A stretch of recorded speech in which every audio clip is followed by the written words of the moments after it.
Selamat pagi anak-anak semuanya. Bagaimana kabar kalian? Bapak harap kabar kalian di rumah dalam keadaan sehat dan baik selalu. Anak-anak yang terkasih, berjumpa kembali dalam pelajaran pendidikan agama Katolik. Pada hari ini kita akan melanjutkan materi yang lalu dengan judul Hak dan Kewajibanku sebagai Anggota Gereja. Nah, anak-anak yang terkasih, sebelum kita memulai kegiatan pembelajaran kita hari ini, kita akan berdoa agar Tuhan senantiasa membimbing, menyertai, memberkati setiap pembelajaran kita hari ini. Maka mari kita satukan hati dan pikiran kita.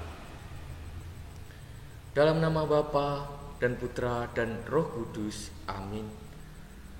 Allah Bapa yang Maha Kasih, kami bersyukur kepadamu karena melalui Yesus Kristus Putramu telah menghimpun kami dalam persekutuan yang disebut gereja.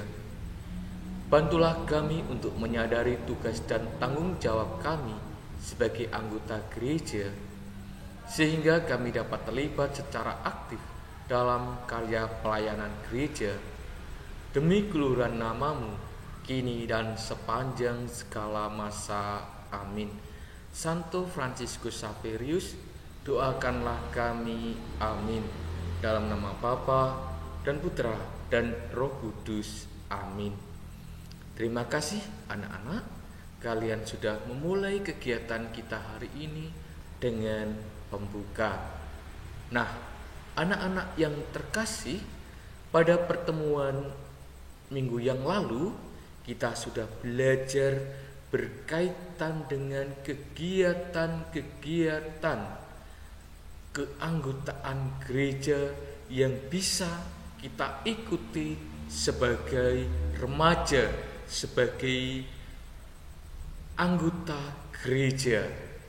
Nah, pada hari ini kita akan mencoba melihat, belajar dari teks kitab suci.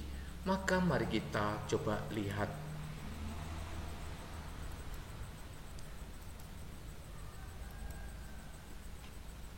Belajar dari kitab suci dari Markus bab 10 ayat 35 sampai dengan 40 dengan judul Bukan Memerintah Melainkan Melayani.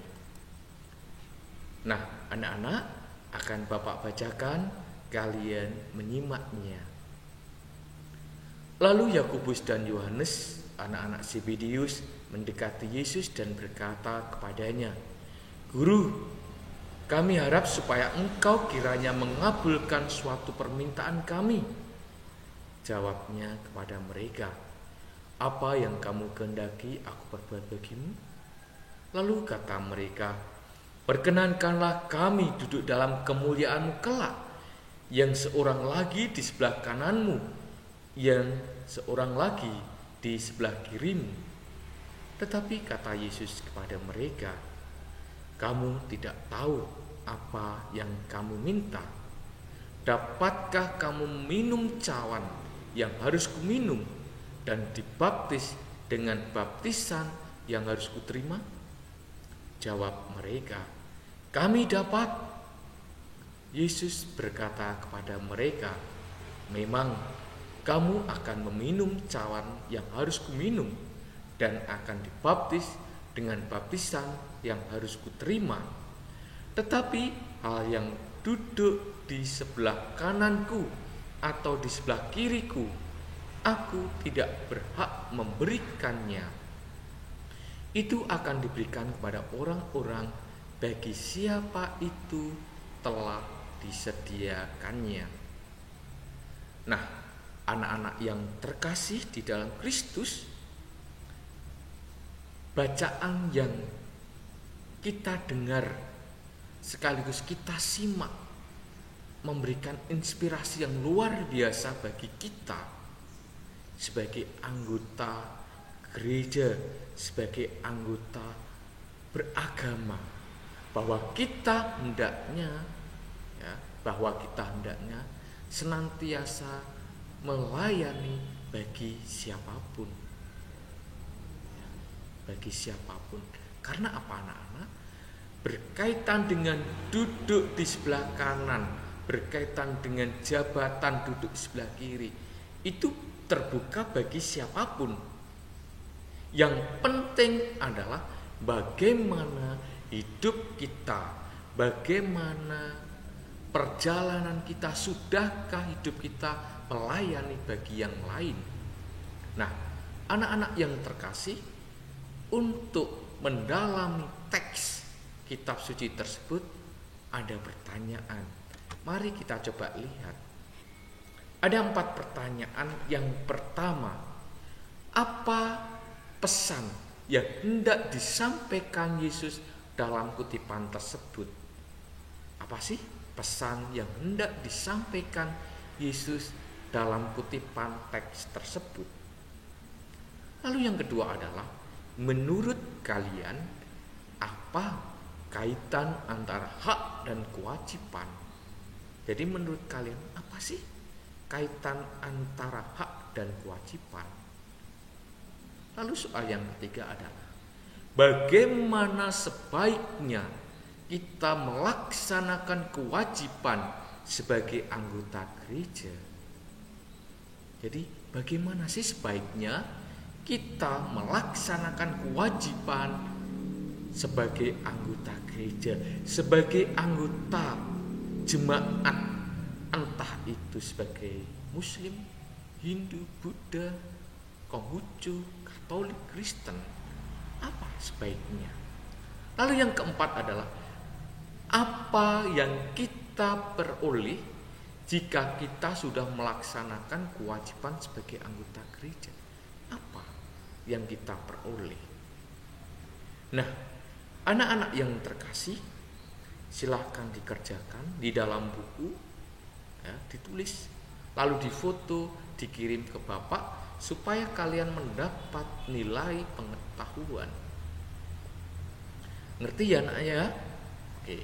Baik, anak-anak yang terkasih dalam Kristus, mari kita coba lihat pesan dari teks kitab suci tersebut. Anak-anak yang terkasih, dengan memahami berbagai macam hak yang kita miliki sebagai anggota gereja, hendaknya kita semakin sadar untuk tidak menuntut hak secara berlebihan terhadap gereja. Karena apa? Karena kita sendiri merupakan bagian dari gereja. Jadi ketika kita belajar mengenal hak, kita berbagai macam hak kita sebagai anggota gereja, sebagai anggota Muslim, sebagai anggota agama Buddha, hendaknya kita semakin sadar untuk tidak menuntut hak secara berlebihan. Karena apa, anak-anak?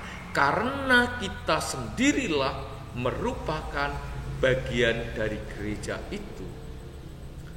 Perlu disadari pula, hak kita sebagai anggota gereja akan terpenuhi apabila kita melaksanakan kewajiban kita sebagai anggota gereja secara bertanggung jawab. Hal ini tercermin dalam Matius bab 6 ayat 33, dikatakan bahwa carilah dahulu kerajaan surga dan kebenarannya, maka semuanya itu akan ditambahkan kepadamu.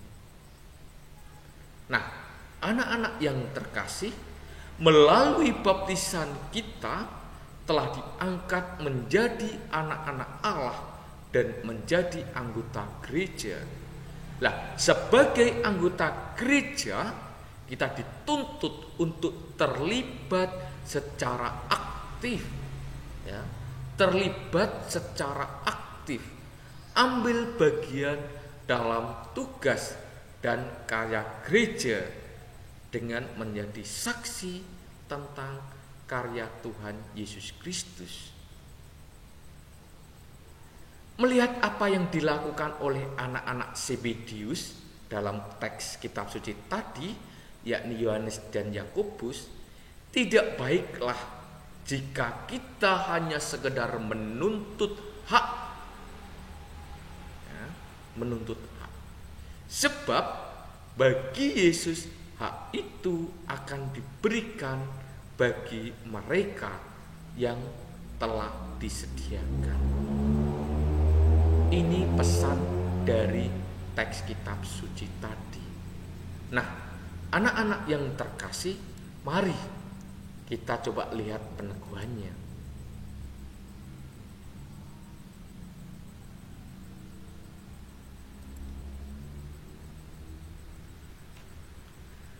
Kewajiban sebagai anggota gereja yang pertama adalah meningkatkan hidup doa, hidup moral, dan hidup sakramental. Itu yang pertama. Lalu yang kedua adalah terlibat secara aktif dalam karya pelayanan gereja. Paling tidak ada 5 pelayanan gereja. Ada namanya koinonia, persekutuan. Ada namanya liturgia, peribadatan. Ada namanya kerikma, mewartakan. Ada namanya diakonia, pelayanan. Dan yang terakhir adalah adanya martiria, kesaksian. Kita bisa terlibat di dalam sana. Nah, yang kedua adalah hak sebagai anggota gereja. Ini yang tadi Bapak sebutkan. Bidang liturgi, yang pertama, mendapatkan pelayanan rohani, mendapatkan pelayanan sakramen, dan mengadakan ibadat sesuai ritus yang ditetapkan. Ini hak kita.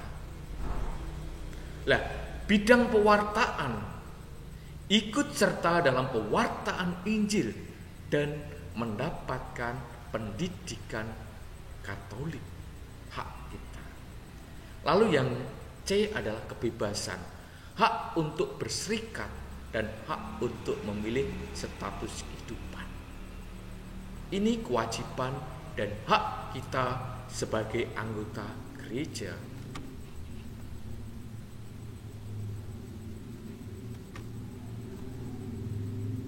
Hak sebagai anggota gereja akan terpenuhi apabila melaksanakan kewajiban sebagai anggota gereja secara bertanggung jawab. Ya. Jadi hak kita sebagai anggota gereja, sebagai anggota beragama akan terpenuhi apabila melaksanakan kewajiban sebagai anggota gereja, sebagai anggota beragama secara bertanggung jawab. Menjadi murid Yesus menuntut perubahan hati secara mendasar, yakni pertobatan religius yang sering dilambangkan dengan meninggalkan segala miliknya, bukan menuntut untuk dipenuhi haknya. Menjadi murid Yesus berarti ikut serta dalam pelayanannya, bersedia mencintai orang lain dengan cinta penuh pengorbanan, tanpa syarat dan tanpa batas. Luar biasa ya. Lah, motivasi utama dalam melaksanakan kewajiban bukan untuk kepentingan diri sendiri semata, bukan. Dan bukan untuk pemenuhan kebutuhan yang sifatnya sementara, bukan. Tetapi melainkan dalam upaya mencari kerajaan Allah. Nah, anak-anak yang terkasih di dalam Kristus, setelah kita melihat peneguhan kita sebagai hak dan kewajiban kita sebagai anggota gereja, Maka mari kita refleksikan di dalam hati kita.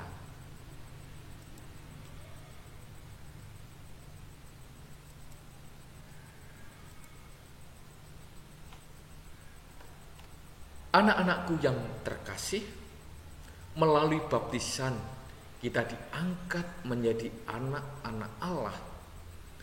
Sekaligus kita juga dipersatukan dengan gereja sebagai komunitas persekutuan murid-murid Yesus.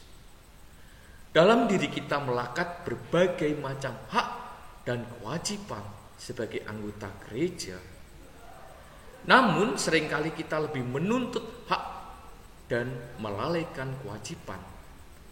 Kadang kita juga seperti Yakobus dan Yohanes, anak-anak Zebedius, merasa diri telah berkorban, kemudian menuntut jasa atas pengorbanan kita. Kita mengendaki diberi pelayanan yang lebih dibandingkan untuk melayani. Maka kita perlu bertanya dalam hati, sesungguhnya kita peduli atau mau terlibat aktif dalam karya pelayanan gereja?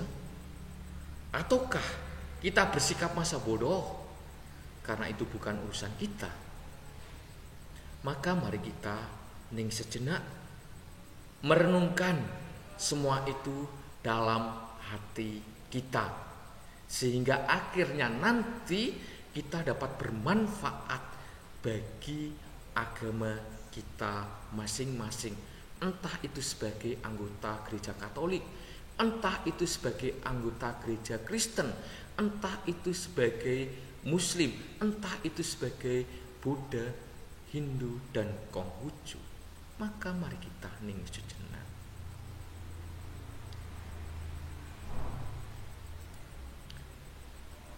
Nah, anak-anak yang terkasih, untuk mengakhiri kegiatan kita hari ini, maka mari kita berdoa, mohon rahmat dari Tuhan sehingga materi tentang hak dan kewajiban kita sebagai anggota gereja dapat sungguh-sungguh menggema di dalam hidup kita. Maka mari kita berdoa. Dalam nama Bapa dan Putra dan Roh Kudus, amin. Tuhan, Engkau mengajarkan para murid-Mu tidak membiasakan diri dilayani, tetapi supaya melayani.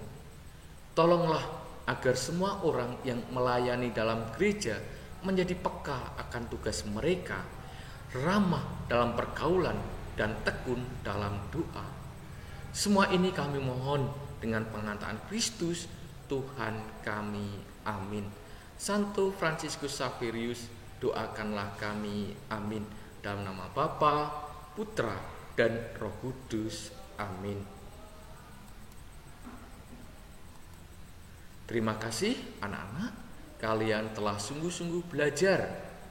Silahkan kirim foto yang sudah Anda kerjakan ke WA pribadi ataupun juga lewat Classroom. Tetap semangat, jaga kesehatan, Tuhan memberkati. Kalau ada pertanyaan, saran, silahkan kirim ke Bapak. Amin.